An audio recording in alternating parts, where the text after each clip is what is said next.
Sebenarnya gini, backgroundnya kenapa kita pengen ngadain ini, salah satunya karena kita yakin bahwa milenial maupun Gen Z itu ingin memiliki properti yang diinginkan. Hmm. Semua orang pengen punya rumah sendiri, nggak pengen numpang misalkan di uh, orang tuanya, nggak pengen untuk sewa lagi, tapi ingin memiliki properti yang diinginkan. But in the meantime, tiba-tiba harganya melonjak tinggi.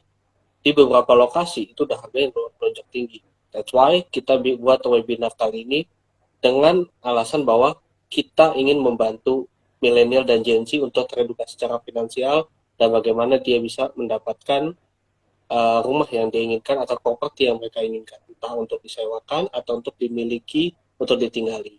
Itu latar belakang yang ingin kita garap hari ini. Oke. Berarti bakal ngebahas secara lengkap gitu ya soal rumah dari mulai harganya, dari mulai apa yang harus Betul, disiapin gitu ya. betul, betul. Kira-kira eh, ada pilihan lain nggak selain beli rumah misalnya di dalam webinar ini dibicarakan? Atau khusus Pasti untuk kalau orang yang pengen misalkan beli kita rumah? ingin memiliki, ya kita misalkan pengen memiliki apartemen, apartemen tapi untuk disewakan atau bikin kos-kosan. Nah, kos-kosan tetap masih menarik loh. Mhm. Kenapa? Karena masih ada mahasiswa yang pengen kuliah di luar kota. Nah, itu masih banyak. Walaupun mungkin ke depannya kita nggak tahu setelah pandemi ini berakhir eh, apakah di kuliahan atau di sekolahan itu pasti tetap akan secara tatap muka, secara langsung. Kalau Hmm. memang enggak, tapi nggak mungkin juga. Jadi sangat dimungkinkan kalau tiba-tiba pasti mereka menginginkan membuat kos-kosan atau kontrakan di daerah yang berlokasi dekat dengan tempat kuliah atau pabrik atau di sekolahan. Itu sih. Hmm. Oke, itu juga bakal dibahas ya kemungkinan-kemungkinannya. Oke, mungkin nggak usah banyak omong lagi nih, kita bisa langsung mulai aja webinarnya ya. Mas Bintan, buat teman-teman Oke, yang pengen ikut webinarnya bisa langsung ini ya ketik yang link yang udah disematkan di sini atau bisa juga ke bio-nya Tina terus klik webinar. Oke, nanti langsung diarahkan oke, ke Google Meet. Kalau ada pertanyaan boleh langsung ditanyakan di sini atau langsung di Google Meet nanti kita akan jawab. Oke, saya serahkan ke Mas Bintan. oke. Terima kasih Mas Bintan. Thank you.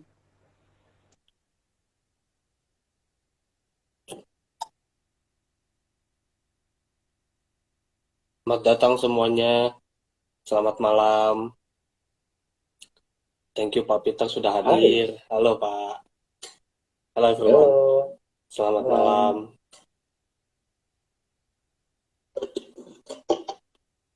Nice, nice, nice. Saya juga sempat download tuh Vina, saya coba pakai aplikasinya kan ya. Input, saya udah coba set budget sih, kayak kalau sebulan pengeluaran 2 juta, 2,5 juta, 3 juta itu seperti apa. Hmm, hmm, hmm. Ya, Gimana Pak experience-nya setelah menggunakan Vina Pak? good, good, good. Soalnya kan sebelumnya Thank memang you. sebelum saya tahu Vina ya, saya memang udah lama itu pakai aplikasi. Hmm, hmm, Aplikasinya itu dari luar, namanya yang Wallet App by Budget Bakers. hmm, Nah, memang sih kendalanya dari dulu itu, tapi by the way, pakai yang wallet app itu hanya untuk bisa tracking pengeluaran apa aja. hmm. Bukan problem sih, tapi karena dari luar negeri, jadi nggak bisa integrasi semaksimalnya dengan BCA. Karena kan the best itu kan sebenarnya integrasi aplikasi itu BCA. Saya buka satu aplikasi kalau udah connect ke BCA, OCBC atau bank-bank yang lain, jadi langsung tahu dalam 5 detik, oke, sekarang saving saya total udah berapa. Mungkin saving sudah 200 juta, 300 juta. Nah, itu nggak kelihatan. Dan Oh, karena Tina ini juga kan dari Indonesia kan ya, ya, jadi integrasi dengan PA, integrasi dengan bank yang lain-lainnya pasti jauh lebih gampang. betul, Karena aplikasi pasti dibuat untuk kita warga Indonesia. betul Pak. Sampai yang kedua, menurut saya paling keren itu bisa integrasi juga kan ya sama GoPay, sama OVO, dan yang lain-lainnya kan ya. Betul, betul sekali Pak. Ya, yes, yes, itu sih yang buat saya paling tertarik sebenarnya. Thank you Pak, thank you untuk feedbacknya. Kita still improving dan akan kedepannya akan lebih baik kok. Siap, siap. Oke, mungkin kita Nice. mulai aja Pak ya untuk sesi Boleh malam juga. ini. Oke, selamat malam Siap. semuanya. Selamat setelah waktu tarawih kita menambah ilmu dengan Pak Peter di sini sebagai property developer serta dengan saya Bintang Nomarullah selaku Fund Analyze di Pina. Nah, di sesi kali ini kita akan bicarakan cara gampang punya tabungan rumah impian. Apa sih dan bagaimana sih cara kita menciptakan tabungan yang siap untuk membeli rumah, dan apa aja sih ya sekiranya properti apa aja sih yang bisa kita perjualbelikan lagi atau kita sewakan ke depannya, atau bagaimana outlook dari properti itu sendiri, dan bagaimana sih kita bisa menciptakan tabungan kita ke depannya. Oke, tanpa berlama-lama, izin share screen. Oke, sebenarnya malam ini kita akan bicarakan, oke, mungkin ada perkenalan dulu dari Pak Peter sebelumnya. Iya, ya. Perkenalkan nama saya Peter. Peter Raskono itu makanya memang kasih nama One Pete biar gampang ingat lah. Tapi itu mah cuma branding doang lah ya. Ya, Kalau saya sendiri saat ini kan kerja di pengembang properti. betul. Pengembangnya itu namanya PT Cipta Harmoni Lestari. Dan sebenarnya PT Cipta Harmoni Lestari itu memang anak perusahaan dari Harita Group. Oke. Harita Group ini bergerak di kelapa sawit, nikel, boksit. Hmm, Nggak ada hubungan sama Haritano karena memang Haritano kan MNC kan ya. Kalau betul. kita itu Harita Group yang banyak di sumber daya alam lah ya. Ya. Kelapa sawit, ada di Singapura, nikel, boksit dan lain-lainnya. Dan memang sih untuk properti ini kita tidak, karena kita mulainya itu di tahun 2015. Namun pengalaman kita pun dari selama perjalanan kita 7 tahun ini cukup membuka mata, pengalaman kita pun juga tambah sangat banyak. Dan untuk flagship pengembangan kita yang mungkin bisa dibilang paling terkenal lah ya, itu adalah proyek yang namanya The Century Collection di Sentul Selatan. Kalau patokannya itu paling gampangnya itu di sebelah Sampurna Academy. Kalau misalnya lokasinya apakah masih masuk di area Sentul Selatan yang mantap? Iya, karena dari Aeon Mall itu nyetir 10 menit udah sampai tempat kita. Wow. Kerjasama dengan Singapura, partner kita juga, kita sebenarnya bangga banget sih kerja sama Singapura ya, very humbling. Kenapa? Karena partner kita itu yang namanya Perennial Holdings. Teman-teman mungkin nggak pernah dengar Perennial Holdings dan itu sangat wajar. Tapi singkat cerita bagi teman-teman yang sudah pernah nonton film Crazy Rich Asians, ada satu adegan pernikahan. Pernikahan tiba-tiba itu pengantin jalan, airnya kan naik. Adegannya romantis banget, cakep. Nah itu di gereja. Gerejanya itu di Singapura namanya Chimes. Dan Chimes ini gereja yang dimiliki oleh Perennial Real Estate, Perennial Holdings. Makanya waktu awal-awal kita pun juga suka bilang lah ya, oh marketing kita crazy rich developer gitu. Dan memang sih karena kita desain segala juga. Mungkin perkenalan kita seperti itu dari PT Cipta. Dan hari ini memang saya bicara bukan untuk mewakili PT, tapi ini saya melakukannya karena memang saya sangat tertarik dengan aplikasi Pina sendiri. I think it's a very good start. Dan sebenarnya kemarin pun juga, karena foundernya udah tulis di LinkedIn, jadi udah public lah ya. Kan kemarin juga Y Combinator. Betul dan sekali. teman-teman mungkin dengar Y Combinator itu salah satu akselerator, atau mungkin bisa jadi yang terbesar. Jadi nggak semua startup itu bisa masuk ke Y Combinator. Tapi Pina itu salah satu yang bisa masuk. Makanya saya dengar kayak gitu pun saya baca, wah aplikasi Pina ini bukan cuma sekedar startup biasa nih. This is very interesting. Betul. Aplikasi yang dari akselerator kerja, dari sebuah kebutuhan yang saya sendiri juga pakai. Jadi ini very interesting discussion malam ini ya, Mas Bintan. Oh iya, betul sekali Pak Peter. Ini luar biasa banget pengalaman Pak Peter kerjasama dengan salah satu holding besar dari Singapura juga. Dan Pak Peter ternyata interest dengan aplikasi kita. Kita sangat-sangat berterima kasih banyak Pak Peter atas waktunya dan juga sudah mendownload aplikasi kita, dan cerita-cerita Pak Peter sungguh luar biasa. Baik, Pak Peter, kita mulai saja Pak ya. Kebetulan kita sudah banyak juga audiens baik di Instagram maupun di Google Meet juga. Nah, malam ini sebenarnya saya ingin kita talk show, kita ingin menanyakan beberapa hal. Sebenarnya Pak, kalau waktu kan orang semua pengen banget nih Pak punya properti, pengen punya properti entah rumah tapak ataupun apartemen. Tapi pertanyaannya, this is a good time for they to buy a house or apartment, ya kan Pak? Nah, kalau kita balik lagi, sebenarnya apa aja sih Pak yang perlu disiapkan ketika mereka ingin membeli properti atau rumah idaman mereka sih Pak? Nah, pertanyaannya Pak. So, Iya Pak, silakan. ya, Hmm. siap. Jadi kalau misalnya kita bicara, wah slide-nya udah mantep lah Pak. Kelihatannya itu udah lengkap tuh, pas banget. Iya Pak. Kalau ditanya memang untuk beli rumah butuh persiapan apa ya? Mungkin saya bicaranya dengan asumsi dulu bahwa dibeli dengan KPR ya, Iya, betul. kredit rumah. Betul. Nah kalau kredit rumah itu berarti beli itu butuh ada 3 hal. Hmm. Yang pertama down payment, yang kedua adalah biaya-biaya pajak, BPHTB, AJB, balik nama, dan lain-lain. Dan yang ketiga itu adalah biaya akad. Nah, selain 3 ini, yang bisa dibilang sebuah biaya, itu udah selesai. Pasti ada proses administrasi seperti BI checking, kemudian harus kirim slip gaji, dan lain-lainnya. Tapi itu kan administrasi ya. Ya, Dan betul itu Pak. pasti akan dibantu oleh tim dari bank dan juga dari salesnya.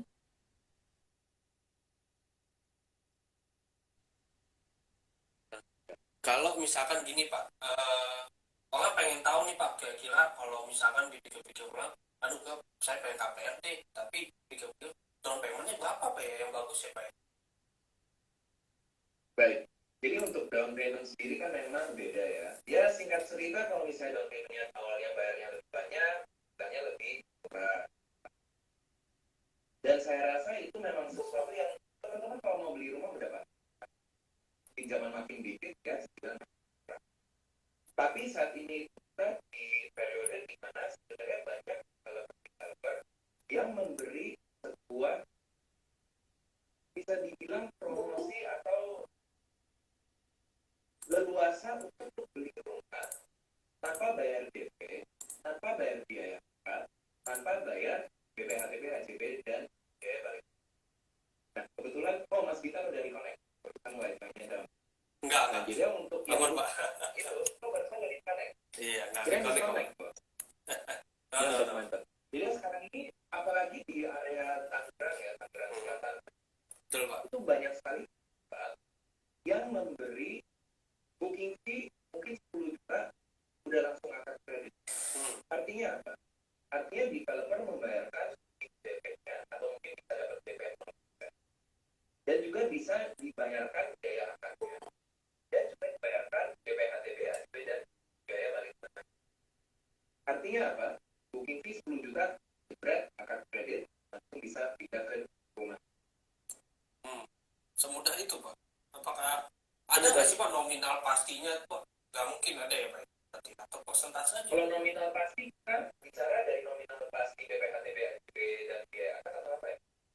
Misalkan gini Pak, dari semua hal tersebut ternyata orang-orang berpikir kalau saya punya budgetnya cuma 50 juta tapi PMD rumahnya 1M per 2M, apakah bisa?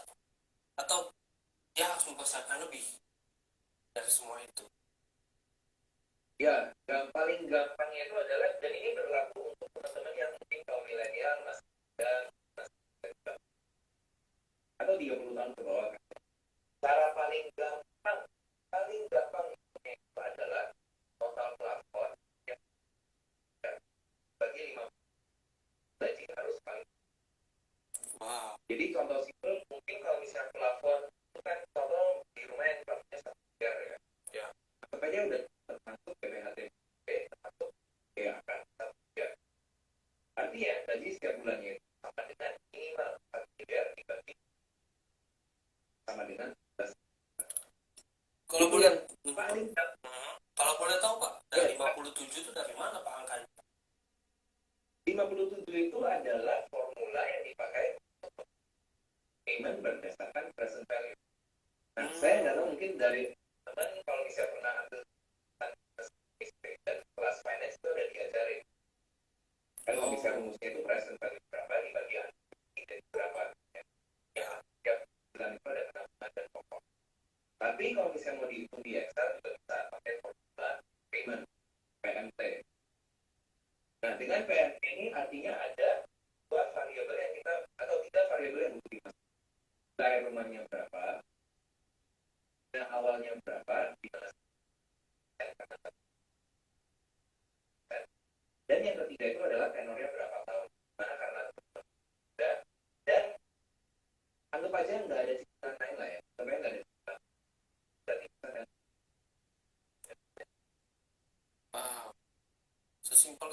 cara hitungnya. Simple. Nah, memang apakah akurat? Ya, enggak akurat lah ya. Saya juga tahu kan. Cuman kalau misalnya anggap aja meter macam ya, harganya berapa satu M? Mau bagi 9 juta, gaji gue enggak. I see. Dan sekali Pak cara menghitungnya, wow, ternyata semudah itu dan kita tak perlu bingung seperti apa sih cara menghitung untuk mendapatkan upah impian Pak ya.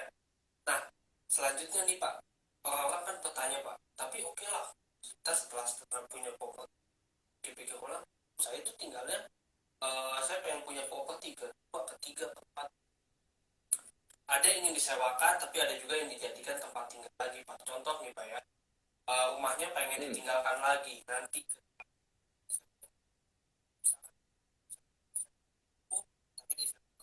kira-kira Pak Peter itu seperti apa Pak? Misalkan kita beli properti untuk disewakan. Untuk properti yang disewakan untuk apartemen dan rumah satu. Dan alasannya kenapa kurang menarik? Karena oversupply dari investasi di mana saja. Jadi kita bayangin kayak gini. Let's just say a kompleks di mana ada 200 rumah. Tapi dari 200 rumah itu karena mungkin kebanyakan. Jadinya yang sebenarnya dari 200 rumah yang ditinggalin orang. Dan by the way ini sangat normal. Oke. Resort lumayan. Kalau misalnya cuma 40 rumah yang terhuni, berarti ada 100 rumah yang patah. Jika ada begitu banyak rumah yang artinya nilai sewa dari properti. Kenapa? Karena ujung-ujungnya hitungan dari nilai rental rate atau yield berapa persen paling. Bisa kebayang kalau misalnya sebuah perumahan itu wah semua orang mau tinggal di situ. Occupancy-nya 90%. Ada satu rumah yang disewa aja pas rental rate itu akan lebih. Tapi kalau misalnya rumahnya itu kebanyakan yang udah masih kosong, saat ini memang di Jabodetabek, saya mungkin kalau teman-teman ada yang dari Sumatera, mohon maaf sekali saya nggak gitu familiar. Cuman untuk Jabodetabek rata-rata rumah itu sewanya di 5. Untuk apartemen rata-rata nilai sewanya di 5%. Nah, kalau misalkan gini, dia pengennya fokus di apartemen, dapat sewanya 5 hingga 10% Pak ya, betul ya? Tapi Betul. apakah itu angkanya itu bagus untuk bisa balik modal dalam waktu sekian tahun? Atau malah lebih baik kos-kosan aja Pak? Oh, kos-kosan udah pasti. Karena apartemen itu kan problemnya adalah kenapa? Karena kita bicara kenapa orang mau tanya mas kita lebih pilih Rumah. Kalau saya rumah. Dan saya yakin saya dari teman-teman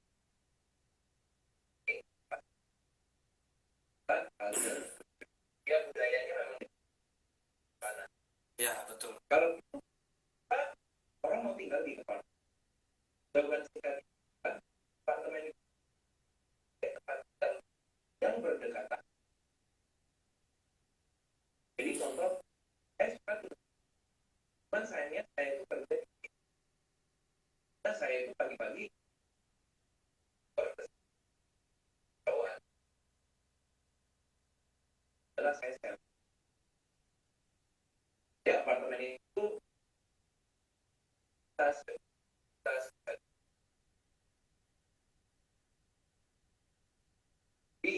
karena masa WFH ini banyak orang justru nggak mau lagi ke perkantoran dari rumah. Betul. Itu kenapa saat ini apartemen yang sifatnya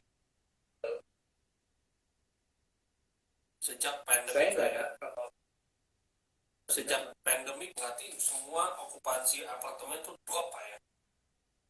sebelumnya dan lebih banyak. Oke. Kalau boleh tahu kenapa sih Pak apartemen itu okupansinya drop sebelum pandemi pun?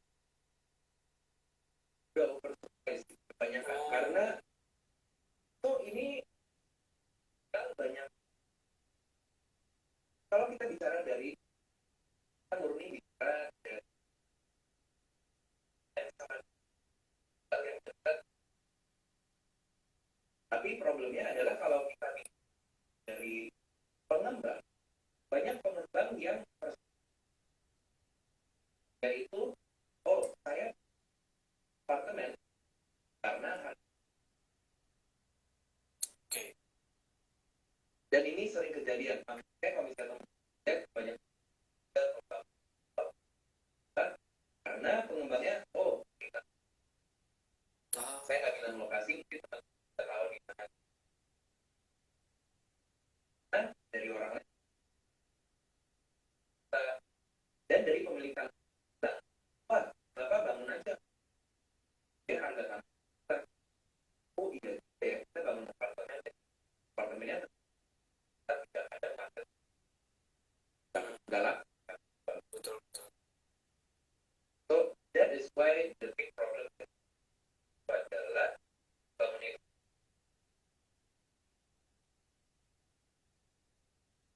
Si berarti karena demand dan juga tanah sudah kemahalan Pak ya. Nah, kalau misalkan gini Pak, kalau tiba berpikiran bahwa oke deh, kalau gitu saya beli rumah deh, tapi saya sewain dulu, saya tinggalin, kira-kira tuh gimana? problemnya kan berarti untuk tarifnya. Ya, Kalau misalnya kita di rumah, saya adalah 1 tahun kan Mas Bitan bisa yakin dari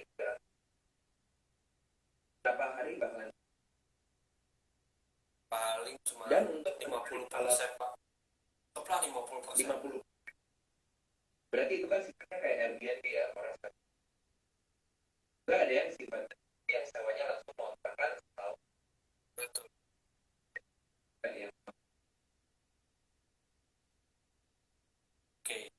Berarti masalah adalah kontraknya Pak ya. Siapa penyewanya dan berapa lama dia akan. Tapi apakah kalau kita berpikir tempat-tempat ini, ketika kita nantinya ke depan kita tinggali lagi, ketika kita tinggal, apakah ada loss opportunity loss kah Pak? Karena kita nggak menyewakan. So ini menarik dan saya sebenarnya senang banget karena saya banyak teman dan saya pun juga dapat advice dari mereka tentang ini. Dan satu yang senior tadi Peter deh, orang yang Peter, dan dia bilang kayak gitu, Pit, kalau kita invest, that's fine. Cuman kalau mau beli, itu sudah beda. Karena sudah beda. Karena ketika kita beli rumah, kita itu melihat sebagai tapi aset dalam arti kita ya aset yang kita gunakan. Karena kalau misalnya kita bicara yang hanya sebuah rumah yang nanti akan terjual lagi, kita melihat hari ini gue beli satu, depan gue jual 1,5. Nah, ketika kita melihat ini sebagai aset yang kita tinggalkan, sebenarnya kita akan kita yaitu ini bukan atau tapi kita pikirkan ini saya bakalan tinggal. Kalau anak-anak saya tinggal di sini, komunitas tetangga saya, keamanannya oke, ya security dan lain-lain. Jadi mindsetnya itu untuk sewakan versus kalau misalnya kita tinggal itu dua mindset yang memang Oke, kita beda Pak ya dari segi psikologi berarti Pak ya. betul. Oke Pak, Pak sudah kejawab banget. Nah, misalkan gini Pak, dalam bayangan orang tiba-tiba punya ruko. Nah, ruko kan banyak banget nih Pak. Contoh, saya kan daerah Mataram. Dan kebetulan daerah-daerah sini banyak ruko yang kosong atau memang tidak ditempati lagi. Kalau kita beli untuk disewa, itu bagaimana secara outlooknya oleh kita sendiri?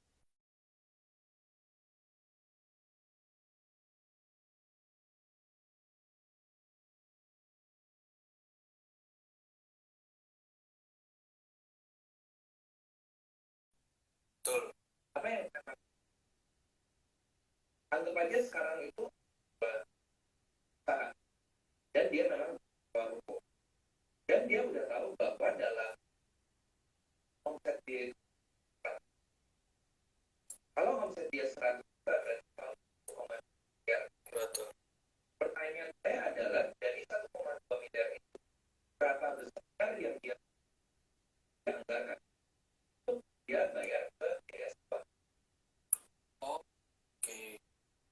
Betul kan? Karena kalau misalnya ke usaha dia mungkin dia omsetnya 1,2 juta dan dia budgeting rata-rata sih kalau saya dia berarti dia bilang oke, maksimal saya akan menggunakan 120 juta buat lokasi. Apabila nilai yang dia bisa bayar sewa matching dan nilai sewa di pasar. Betul. Problemnya adalah kadang-kadang nilai dan terlalu mahal. Karena nilai ruko dan terlalu mahal, tapi nggak ada calon penyewa yang minat karena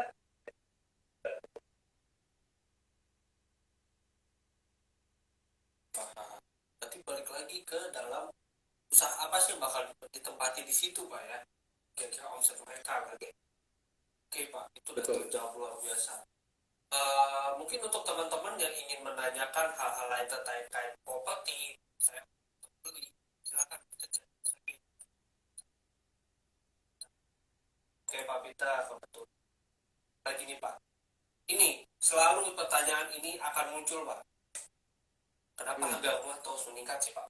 Sebenarnya apa sih, Pak, penyebab?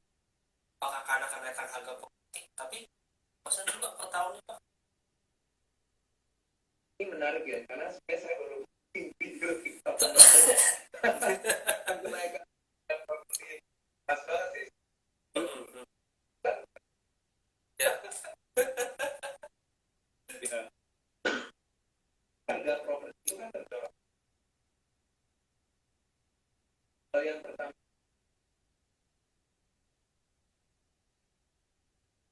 dia kalau misalnya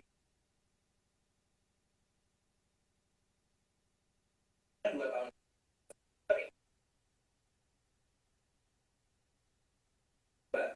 adalah penghasil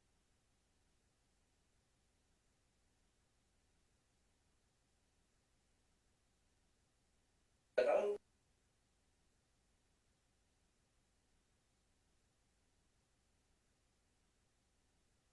Oh, oke. kenapa? Karena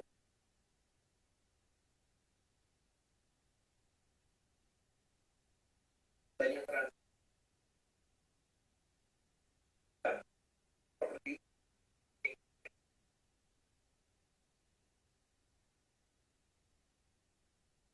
Artinya kalau misalnya di lokasi setiap transaksi nilai properti. Oke, berarti Itu jawaban. jawabannya kita lihat transaksi sebanyak di sana, Pak ya. Jadi apakah itu Betul. karena efek menengah dan apakah itu karena orang migrasi ke kota? Menurut saya sih,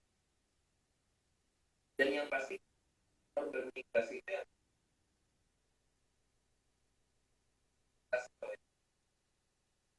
jadi mungkin kalau misalnya di atas saya boleh saat ini kita Saya di Melati, Mas. Tangerang Selatan. Melati Mas ya, Tangerang Selatan. Nah, Ya. jadi kalau bisa Melati Mas, kalau kita bisa saja ya total sekuritas. Dan untuk saat memang kita yang pasti nilai. Tapi pertanyaan berikutnya adalah apa sih yang mendorong transaksi mereka mau lebih melatih? Oke. Jadi transaksi mendorong harga. Memang dan selalu infrastruktur berarti orang. Tapi kalau orang mau pindah ke sana berarti. Oke. Tapi kalau misalkan gini, Pak. Kalau infrastrukturnya sudah matang kan otomatis harganya melonjak kan, Pak. Tapi kalau misalkan infrastrukturnya belum matang, kita ambil contoh sedikit kali. Kan itu banyak properti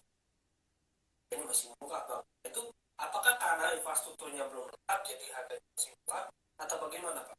Dan menurut Pak Peter Itu betul dan juga kan kalau misalnya karung itu kan bagusnya itu jelas stasiun keretanya banyak kan.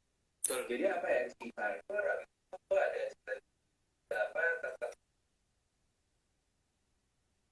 faktor yang besar dari konsep TOD atau transit.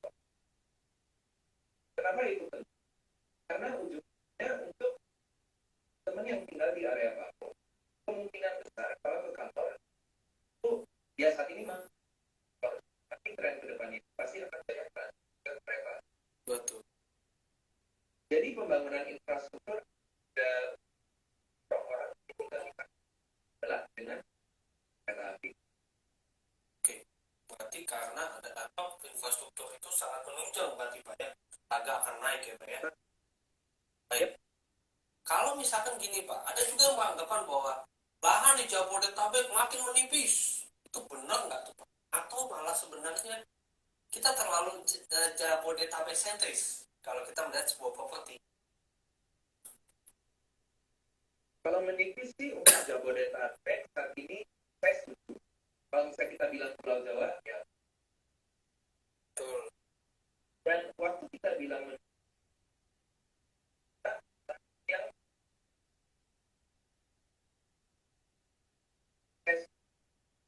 Oke. karena nggak semua kan kali keluar rumah langsung saya dan karena kan Betul. kalau itu sih nah, tapi kalau misalnya kita bilang BT centric ini menarik banget karena pelajari situasi kita ya. Jadi secara historical itu rata-rata warga Indonesia mereka bermain tersebut. Betul. Ketika tidak terrealisasi di tahun sekian kan ya, Ya. itu banyak dan lebih sentris. Karena mereka mau dekat ke dan jadinya dengan kayak itu ya mereka banyak di sekeliling pabrik dan padat. Masalah waktu itu kayak main lifestyle. Habis itu Industrial Revolution ini kenapa waktu itu belum ada internet. Jadi orang no choice harus tinggal di sana. Di zaman itu di tahun 1920-an, 10-an, warga Indonesia waktu itu nggak banyak juga tanah. Nggak banyak orang yang contoh beli tanah. Kenapa? Karena mulai beli tanah adalah anak-anak mereka yaitu kakek nenek kita. Oke. Makanya kalau misalnya teman-teman tahu kan ya kemungkinan besar kakek nenek dari mana sini beli tanah. Tapi kakek nenek teman-teman punya kakek nenek, apakah mereka punya? Oh, Kenapa? oke. Karena zaman kakek nenek kita punya kakek nenek itu mereka juga sentris kayak kita. Tapi waktu kakek nenek kita itu udah mulai sentris. Oke. Nah ini yang menarik. Jadi sebenarnya kalau misalnya kita bilang, oh anak zaman now nggak tahu di aset, saya nggak benar. Kenapa? Karena kakek nenek kita udah banget. Karena itu memang trennya. Dia orang sentris, keluar lagi, nanti sentris lagi, dan keluar lagi. Berarti seperti siklus Pak ya, siklus untuk beli tanah itu jadi kayak siklus ya, jadi antar generasi. Saya nggak berani bilang. Kenapa? Karena memang di kesentris sebuah lokasi terdorong oleh Industrial Revolution. Oke. Nah, tapi kan kita nggak bilang oh Industrial Revolution cycle kan? Karena memang kebetulan.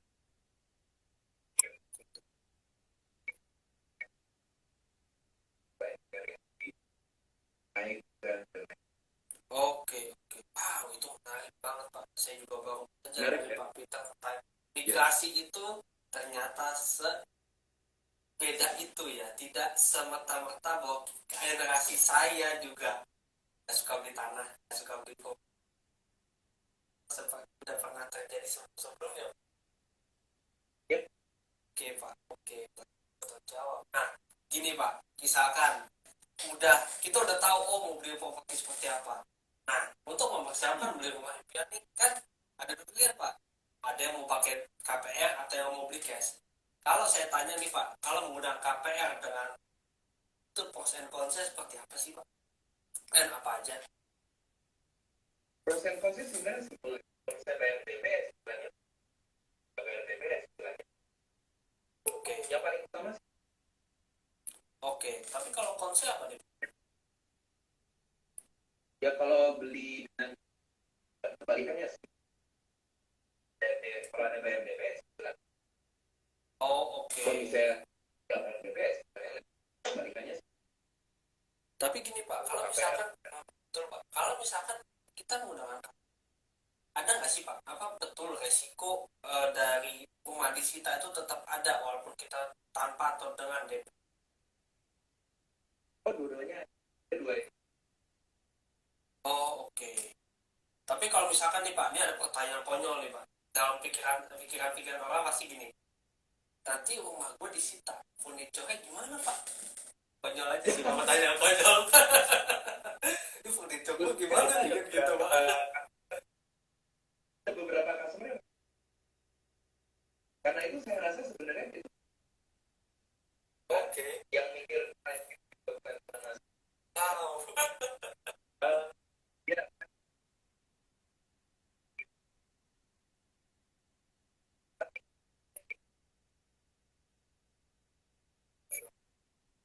lain seperti itu kita masukkan PR. Kalau bangunannya sama, ya itu bakalan ya. Oke. Artinya apa? Artinya kalau misalnya ya, kalau nanti kita lanjut kita aja ya furniture bukan penghuni. Betul. Karena furniture kan ya banyak orang sebenarnya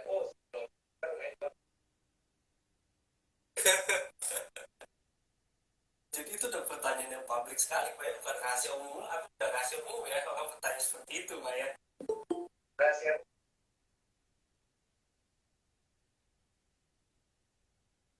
Betul Pak. Makanya belajar bisa saya lebih bisa adalah sebaiknya teman yang sesuai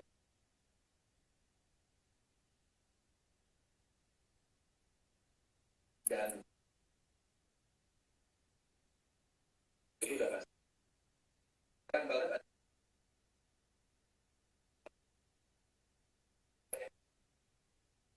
Oke. Nah, untuk restructure nih Pak, kebetulan kan kita masih ada masa-masa restructure ya setahu saya.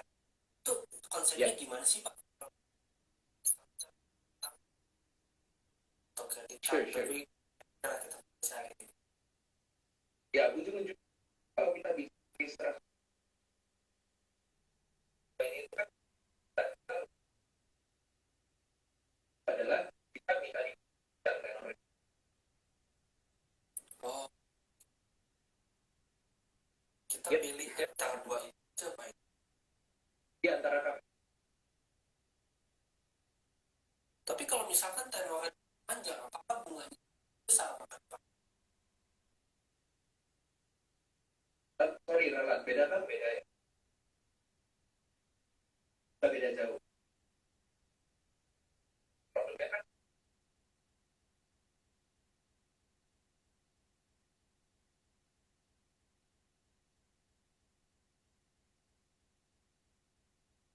ini, tapi artinya apa? Ya artinya bunganya lebih Oke. pakai itu jelek kan nggak bagus. Ya pasti Pak. Siap. Oke Pak, kita next question Pak ya. Ya, Kalau ya. misalkan kita kan tadi udah berpikir apa ya?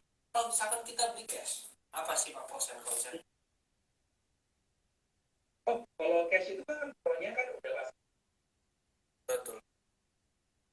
Dan of course kontranya adalah ya berarti kan banyak orang pun juga tulis opsi yang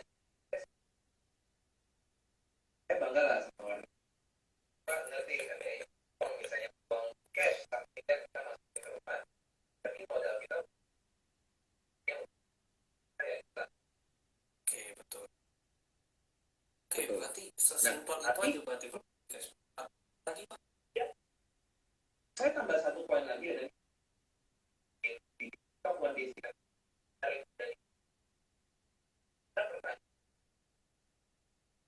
apakah mendingan cash plus atau cash jadi cicil ke di kalau rata-rata developer pun jadi mungkin kalau misalnya kalau misalnya nggak tahu kan lebih dari anggapnya 1,2 Ya. jadi harganya naik. Nah itu naik berdasarkan pembuatan bulan nggak semuanya 9% tapi rata-rata. Oke Pak, siap. Pas Yap. banget itu Pak, luar biasa penjelasan dari Pak. KPR dan kita mau pakai DP maupun terus ada juga yang kalau mau beli cash. Silakan teman-teman persiapkan dengan matang rencana kalian untuk membeli rumah idaman kalian dimanapun itu, semoga segera tercapai. Tapi selanjutnya ada Pak, gimana cara Siap. kita untuk menghitung down payment yang ideal untuk beli rumah? Sebenarnya berapa persen sih Pak dari total rumah tersebut? Ya jawabannya memang kan kita berkasus yang bayar itu sangat normal. Kenapa? Karena mereka mau dapetin kayak atau apa. Jadi sayangnya nggak ada jawaban yang tepat. Teman-teman bayar DP. Kalau tanya saya pribadi, saya udah DP. Ya. Dan juga itu ya.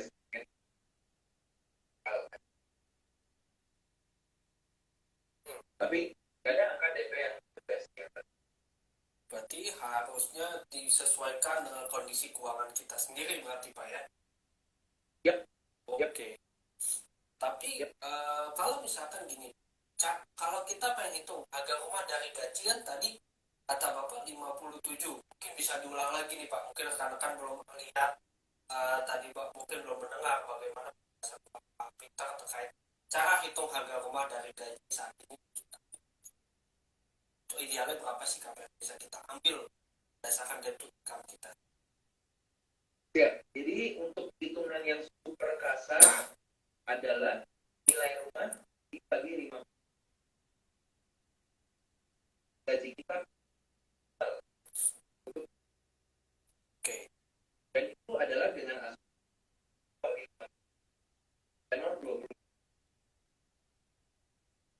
dan gajinya tidak berdasarkan supaya gaji kita mungkin nggak dibagi 3 supaya kita akan bayar. Hitungan kasarnya nilai rumah. Oke Pak, kalau misalkan gini Pak, kan kita sudah menghitung pendapatan kita pasnya berapa nih untuk beli rumah. Masalahnya sekarang gini Pak, ketika ingin mengajukan KPR yang ada di apa situsnya besar tanpa sebut nama, itu bisa sampai 55% Pak dari gaji. Apakah itu benar? Itu benar kalau misalnya gaji. Bapak betul, oke. Jadi ya yang maksudnya Ya. dan ada beberapa komen dari kita ini Pak satu karena kan harusnya kan dan mungkin klarifikasi bahwa sama kita dan berdepresi juga kenapa? Karena untuk gasnya sih mungkin bukan lah ya. Oke ya. Nah untuk yang gajinya 5 juta per bulan sudah bisa dapat dan artinya Mbak bilang Pak Budi gaji Bapak 50 juta kita sih percaya Bapak bisa bayar cicilan mas ya berarti 3 juta Pak dan kita percaya bahwa Bapak dari luar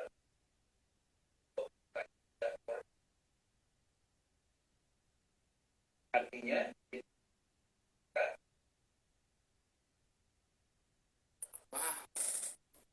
artinya apa? Kalau misalkan buat debt burden ratio itu tergantung dari pendapatan per bulan kita, Pak ya.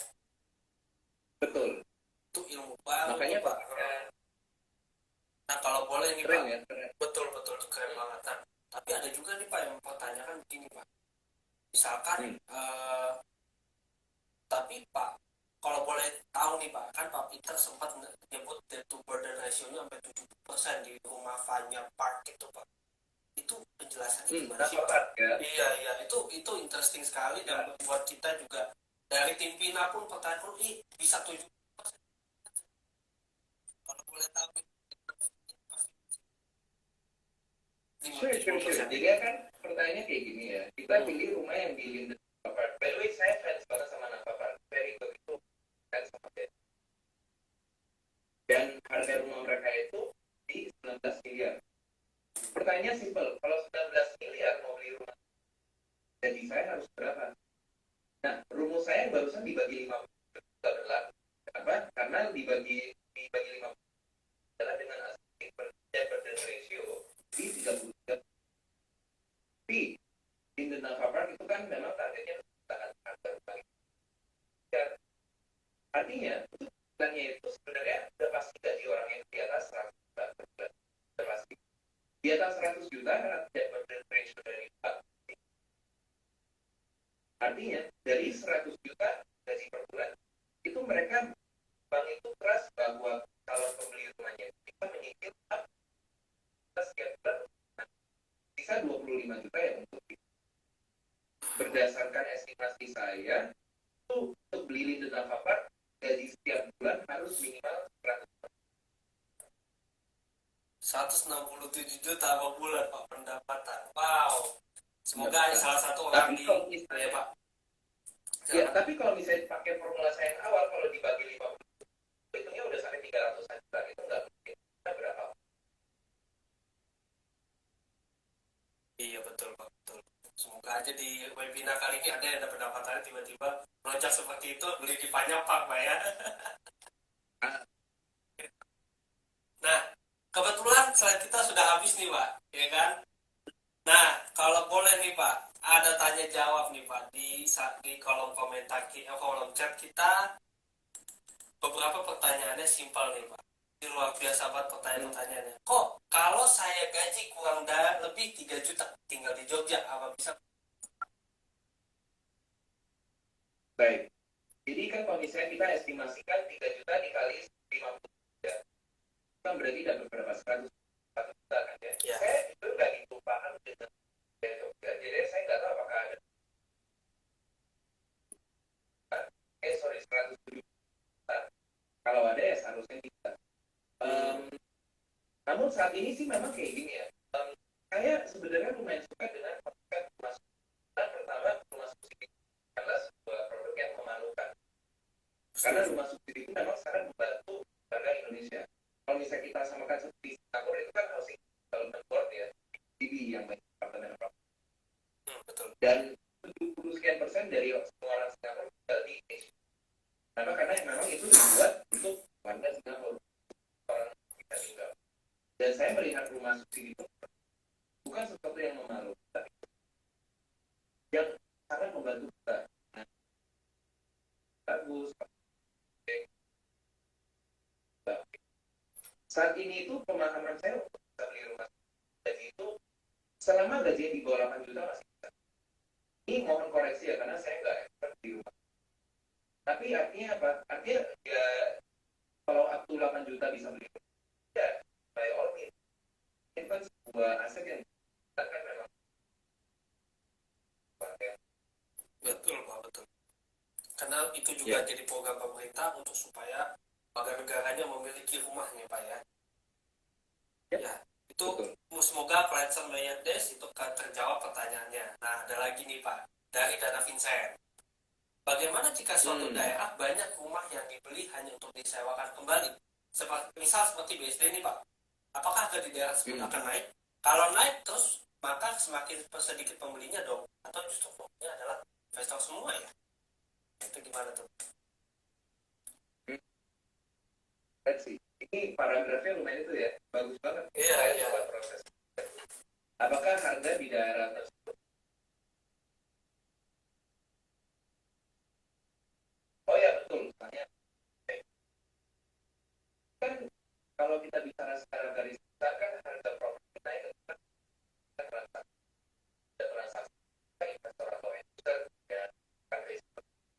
Cuman problemnya memang kalau misalnya ada transaksi tapi rumahnya kosong berarti akan lumayan kecil juga pasar secondary. Betul. Tapi gimana juga pasar secondary makin banyak ya makin oke. Tapi ujung-ujungnya orang terakhir itu the bank holder ya yang megang trustnya ya atau yang orang terakhir yang membeli aset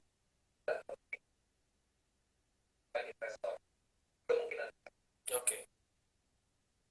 Dan setiap kali ini terjadi saya sudah pada yaitu harganya akan naik. Definisi naik adalah dari harga per meter. Kalau misalnya makin naik makin ya, ya dan enggak. Kenapa? Saya setuju ya yaitu kalau harga permukaan tidak semua orang bisa berpikir. Iya, betul. Tidak semua orang karena solusinya apa? Area yang tanahnya udah kemahalan. Solusinya adalah membangun tanah lebih kecil. Wow, itu Dan itu pun solusinya juga mantap Pak ya. yes, tanahnya kalau misalnya bisa dibikin tanah ukuran 40 ya 40. Tapi kelihatannya murah, mungkin harga rumahnya di kosan. Tapi kalau dihitung per meter persegi tetap dengan harga yang sama atau mendekati harga lokasi. Baik, baik. Itu ya sebenarnya. Makanya solusinya ya, Oke, jadi solusinya bikin rumah lebih kecil dan sebidang tanah yang udah kita beli duluan Pak ya. Oke Pak, yes, kalau betul. boleh ada yang tanya lagi nih Pak. M. Fikri Noval Kak, izin bertanya Pak Bintang, hal apa saja yang buat harga properti untuk investasi bisa meningkat? Karena ujung-ujungnya ini ketergantungan sangat besar dari perbaruan fasilitas dari migrasi orang. Sebenarnya tidak banyak yang kita bisa lakukan untuk mendorong harga properti. Contoh simpel ya, anggap aja kita bicara di, ini lumayan mirip dengan pasar. Kalau teman-teman ada trading saham, kalau kita bicara seperti ini, anggap aja saya beli satu lot saham BCA, bagus tuh, blue chip, Ya, investasi keren lah ya. Akhirnya udah naik rata-rata. betul. Pertanyaan adalah, kalau teman-teman investasi di saham BCA, apa yang teman-teman bisa lakukan untuk membantu mendongkrakkan harga BCA biar? Nggak ada. Dan jawaban singkatnya adalah ya nggak ada. Nothing you can do. Memang terlalu eksternal. Kan kita cuma manusia kan. Kita nggak mempunyai influence yang besar itu. Dan itu sangat realistis. Artinya apa? Artinya sebagai investor tidak banyak yang kita bisa lakukan untuk sadar harga properti selain kita memilih properti yang benar. Jangan salah beli. Oke, berarti jangan salah beli properti dan kita nggak bisa mendongkrak harga properti itu pasti naik Pak ya. Tapi disclaimer on ya, tadi saham BCA 5 tahun terakhir bagus, kita nggak tahu 5 tahun ke depan. Keep research, do your own research ya. Do your own research. Bukan investment advice ya teman-teman. Bukan financial advice juga. Ya, not predicting the future. Jadi bukan investment advice. Betul, betul. Terima kasih Pak. Nah, Pak Dana Vincent dan Pak Fikri Noval, semoga terjawab pertanyaannya. Nah, ada lagi nih Pak pertanyaan dari Hoirul Garin. Cara mengetahui saat kita membeli rumah dengan developer atau percaya, apakah ada ciri-cirinya harusnya agar kita lebih aware terhadap developer itu sendiri? Sebentar ya, ini kan pertanyaan dari Bapak Hoirul Garin. Betul. Saya barusan baru. Cara mengetahui saat kita membeli rumah dengan developer yang terpercaya. Right. Jadi pertanyaannya adalah bagaimana, maaf ya Pak Farul, mungkin saya cuma itu ya, yang bagaimana caranya kita tahu kalau developer. Karena mungkin dulu dapat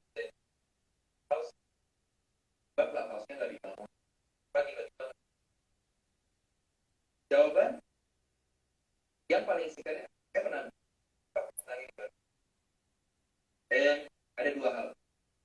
Yang pertama yang paling penting adalah track record.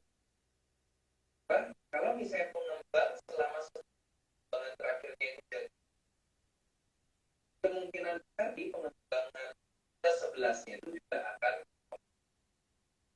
Cara tahu mereka komit atau tidak gimana? Cara dengan warganya. Dan sudah tinggal di bro, beli ada janji apa tapi akhirnya enggak. Dan dari bicara sesi dapat jawaban. Saya tanya juga sama agen, karena agen biasanya lumayan ada aja dari saya yang terpercaya ya. Oke. Jadi yang pertama adalah dari track record. Kalau yang dari kedua itu aja nggak ada track record deh, memang ini namanya pakai itu nama terserah. Oke. Dan ini perkembangan pertama. Apakah berarti ini hati-hati nih ada komitmen? Jadi dan cara melihatnya yang paling gampang adalah apakah yang mereka jadikan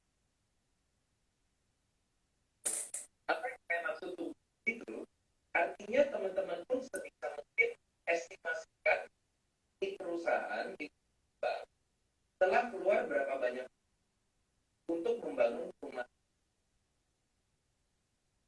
Ya, itu hitung oke, kalau misalnya mereka udah keluar sedikit banyak, ya mereka bangun satu rumah. Kan kita kan kalau melihat dari prestis pengembangan kita pasti tahu, oh omset mereka sama dengan berapa. Sekarang ini, mana kalau ada 100 rumah, setiap rumah satu kan, kita untungnya 100 miliar. Apa? Oke. Apakah dari omset yang mereka dapatkan akan kalau itu harga rumahnya terlalu murah, atau mungkin ya profitnya cukup oke, tapi kami baru mulai tapi udah laku dan menjelang gak laku. Hati-hati. Saya nggak bilang itu nggak komit, saya cuma bilang hati-hati. Baru juga sebenarnya cara kita hati-hati itu adalah cari tahu bank ini parentnya itu siapa. Karena rata-rata semua perusahaan bank properti modal gede itu modal yang gede. Artinya kemungkinan mereka udah ya bos yang atau mana gitu kan ya. Baik. Karena untuk ya. Baik, berarti memang kita harus aware balik lagi ke proyek rumahnya itu dan janji so bisa tepatin kita mesti kalkulasi ulang kan. Balik lagi itu yuk research. Yep. Oke. Mungkin ada pertanyaan lain dari teman-teman yang bisa diajukan langsung ke Pak Peter. Silakan, feel free. Menarik banget sih ya. Dan dari saya sebenarnya mau nanya nih, ini kan di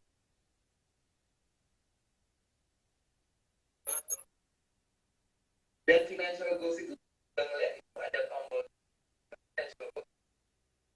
Betul, Pak. Kalau itu mungkin kan ini kan.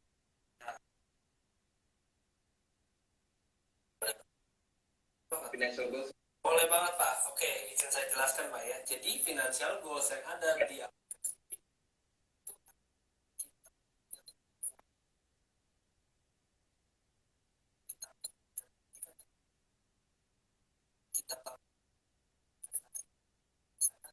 portfolio sudah kita bentuk. Nah, bagaimana implementasinya? Balik lagi, berapa dana yang kamu butuhkan masa mendatang? Apa kira-kira waktu yang kalian tempuh?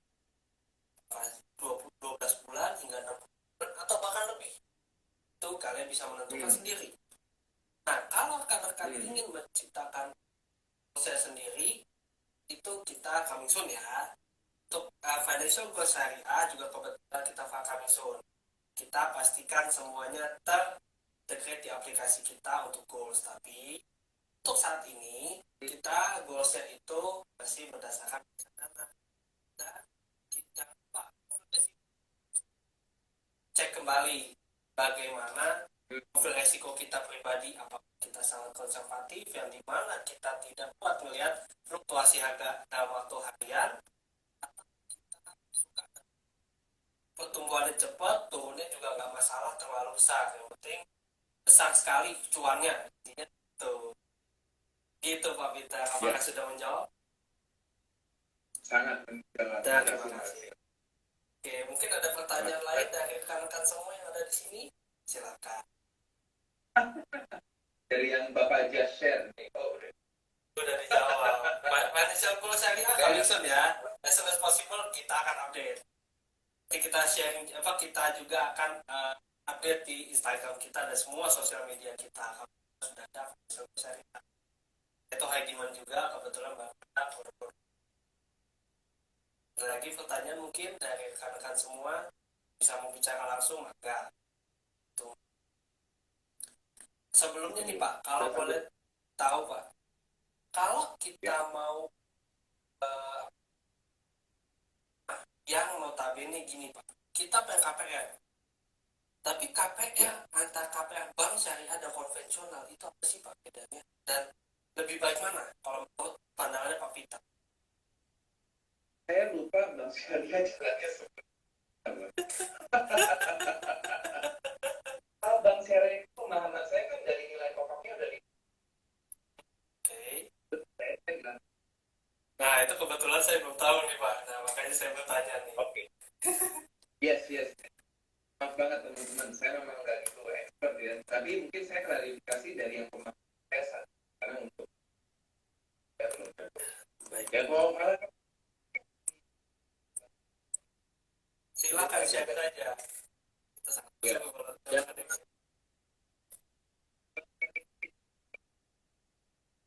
itu plafonnya itu otomatis dinaikin 1,2 M.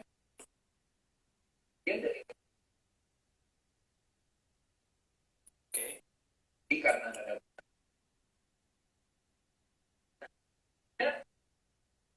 kalau misalnya dengan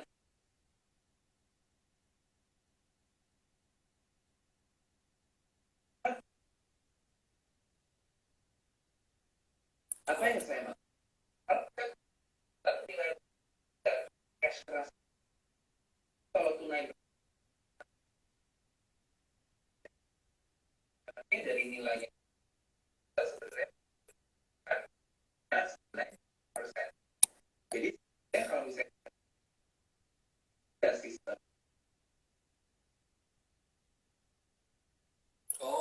Si naikin dulu harga plafonnya, cicilannya itu terhitung fix Pak ya.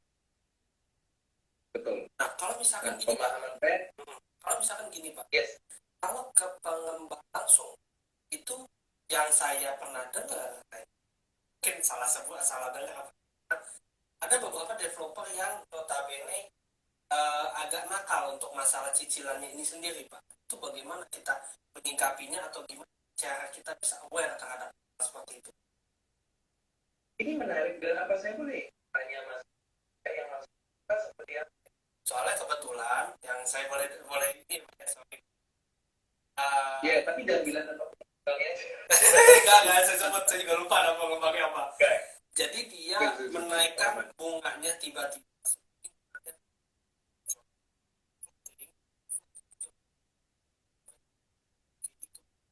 Terus janji manisnya itu balik lagi, janji manisnya itu nggak pernah tepatin sampai hari ini, infrastruktur atau bengkalai. Itu yang saya dengar Pak. Itu kita antisipasi atau aware terhadap itu. Ya, saya paham. Karena ini pertanyaan pertama kayak gini. Pertama adalah kenakan pengembang kenakan beli bunga atau di jawaban singkatnya adalah karena yang buat dan bunga 8% ini sih dari bunga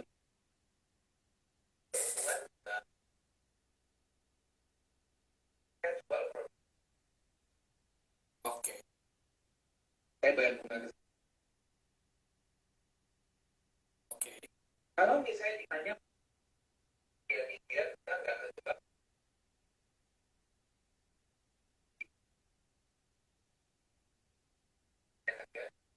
rekomendasikannya adalah baca atau baca sekarang dan balik lagi harus ditelaah Nggak ada. ulang Pak ya. ya karena PPJB itu kan atau sekarang namanya udah PPJB kan mungkin bisa jadi 20. PPJB apa sih? PPJB antara artinya apa? Artinya karena tanda tangan di atas materai, berarti ini sah secara hukum. Oke. Kalau misalnya sah secara hukum, ya sekali udah Oke. sulit. Siap. Berarti balik lagi kita harus riset ulang dari file-file yang bekas-bekas yang diberikan pihak pengembang atau itu semua ya Pak. Oke. Ya. Kebetulan sudah terjawab semua pertanyaan-pertanyaan yang ada di kolom chat dan baik tim kita juga. Terima kasih Pak Peter atas waktunya, ilmunya, dan semua insight-insight terbaik yang dari Pak Peter. Semoga bermanfaat. Happy weekend and say bye-bye. Thank you so much. Thank you Pak Peter. Thank you so much. Thank you so much.